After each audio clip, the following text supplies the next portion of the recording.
There we go. So, what's this thing called? It's been a while, but it is H&I Two guys talking cars. Talking Cars. That's what we do. Talking cars. So, we're back. We heard you missed us. Well, hopefully, but probably not. But okay, we're going to pretend like you did. Yeah. So, Chris, what were we talking about today? We were talking about monsoons, right? Monsoon, man. So monsoons are going to be hitting What hard. monsoon? Right. I know. I'm pretty disappointed. Yeah, right? But when the monsoons do hit, what are the major things that we're concerned about? We're concerned about what? Yeah, Rain. tires. Rain. Rain. Wind. Dust. Oh, big time dust. Bad hair day. Well, not for you. Yeah. Right. Those things are all concerned. Does it look like I take care of my hair? Yeah, it's great. Okay, cool. Thanks. All right.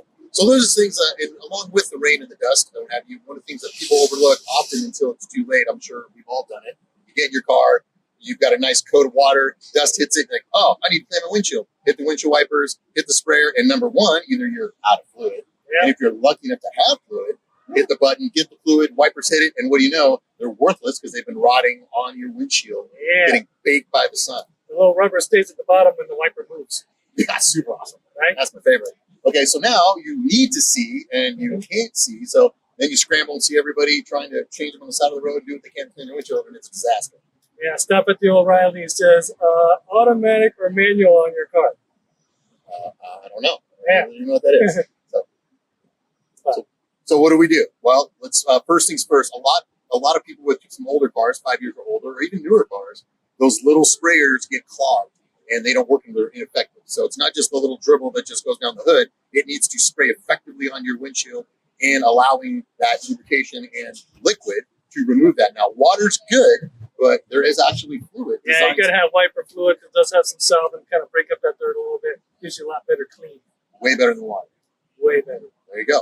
And in case you're in a cold climate, it won't freeze. Right. I'm not going to worry about that here. Right. But maybe go up north. Maybe go up north. Yeah. All right. So let's go over. Number one, make sure you got fluid. Fluid, check. Number two, make sure that your windshield sprays are clean and clear. Fluid comes out, check. Number three, your windshield wipers are new and pliable and actually clean the windshield. Wipers work, check. Cool. What am I forgetting? I don't know. I think that's it. Okay. So we got wipers clean the windshield with nice solvent, and we're ready to go. Cool. So check out your car. Just walk to the garage right now if you get a chance and give a quick spray. See if you get a nice spray in the windshield. Make sure that the windshield wipers are clean. If it doesn't, now's the time to figure out and solve it before you're doing 80 down the freeway and realize, oh no, it's not working. And it is. Sorry, do it from inside the car because you're standing outside. You gotta spray yourself in the face. Yeah, or have yourself like a loved one stand there. Hey, check it out, and you get sprayed. So yeah, don't do that. Okay, so check it out, and if none of those three, any one of those three isn't working for you, give us a call. We'd love to give you a diagnosis as to why your sprayers aren't spraying. Either it's the motor, or the lines are clogged, or you need to replace the little misters. Whatever it takes, we'll make that happen. Make sure you have a safe ride home. Amazing. We fix things. Really? Yeah. That's what we do here. Okay. Or someone call it problem solving. I like it. So check it out, and we'll see you again on the next episode of H&I's, the two guys. Talking Cars. There you go. Thanks. We're out.